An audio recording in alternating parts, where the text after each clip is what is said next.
आज के दौर में लोग कम समय में कम मेहनत करके अधिक सफलता पाना चाहते हैं और इसके लिए कुछ लोग बुरे रास्तों को भी ढूंढ लेते हैं। आज का युग तेजी का युग है। हर व्यक्ति चाहता है कि वह जल्द से जल्द सफल हो जाए, पैसा, शोहरत और सुख पाले। लेकिन जब कोई व्यक्ति धैर्य और मेहनत के रास्ते से हट करके गलत मार्ग चुनता है तो वह अस्थायी सफलता तो प्राप्त कर लेता है, परंतु स्थायी संतोष और सम्मान खो बैठता है। आप सभी लोगों ने कुछ नकारात्मक शक्तियों के बारे में तो सुना होगा, यक्षिणियाँ, पिशाचिनियाँ या प्रेत साधना के बारे में। कहा जाता है कि ये ऐसी शक्तियाँ हैं जो साधक को पल भर में धन, सफलता या इच्छित वस्तु दिला सकती हैं।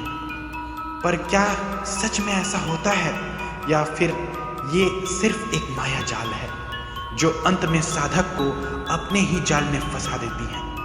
आज के इस वीडियो में मैं आपको बताऊंगा क्यों यक्षिणियाँ और पिशाचिनियाँ जैसे शक्तियों को सिद्ध करने की कभी भी भूल नहीं करनी चाहिए। हमारे प्राचीन तंत्र शास्त्रों में लिखा गया है, यक्षिणियाँ और पिशाचिनियाँ ऐसी अदृश्य ऊर्जाएं होती हैं जो किसी व्यक्ति के बुलाने पर साधना से प्रकट होती हैं।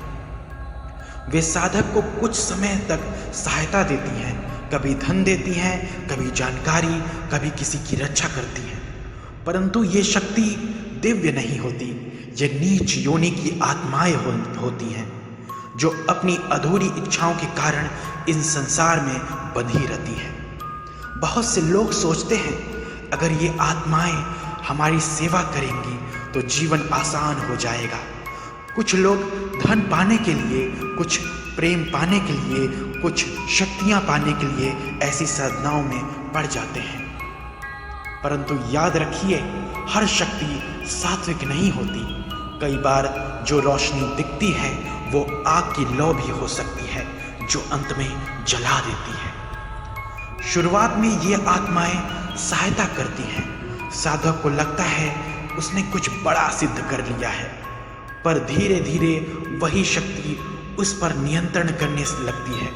सपनों में डर, रातों में बेचैनी, अचानक गंध या आवाजें सुनाई देना, ये सब संकेत हैं कि साधक अब नियंत्रण खो चुका है।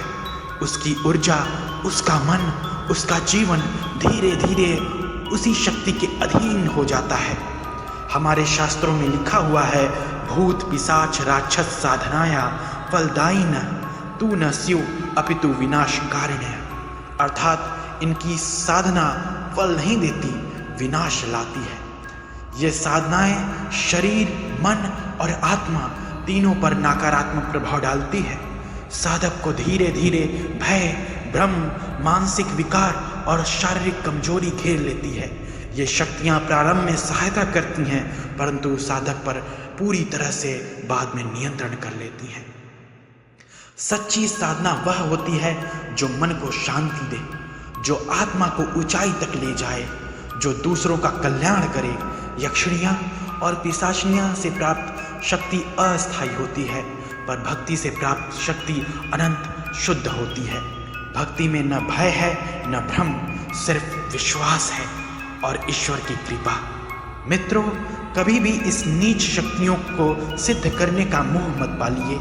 जो शक्ति आपके भीतर भय पैदा करे वह ईश्वरी नहीं हो सकती। सच्चा साधक वही है जो खुद पर और अपने ईश्वर पर विश्वास रखता है। यक्षिणियाँ, पिशाचिनियाँ जैसी साधनाओं से दूर रहें। साधना कीजिए, परंतु भक्ति की, प्रेम की, आत्मज्ञान की। याद रखिए, भूत की नहीं, भगवान की साधना ही सच्चा मार्ग है। अगर आपको यह वीडियो ज्ञानवर्धक लगा हो तो इसे साझा करें ताकि कोई और इन खतरनाक साधनाओं की भूल न करे। भक्ति में शक्ति है, श्रद्धा में सिद्धि है और ईश्वर में मुक्ति है। जय महाकाल।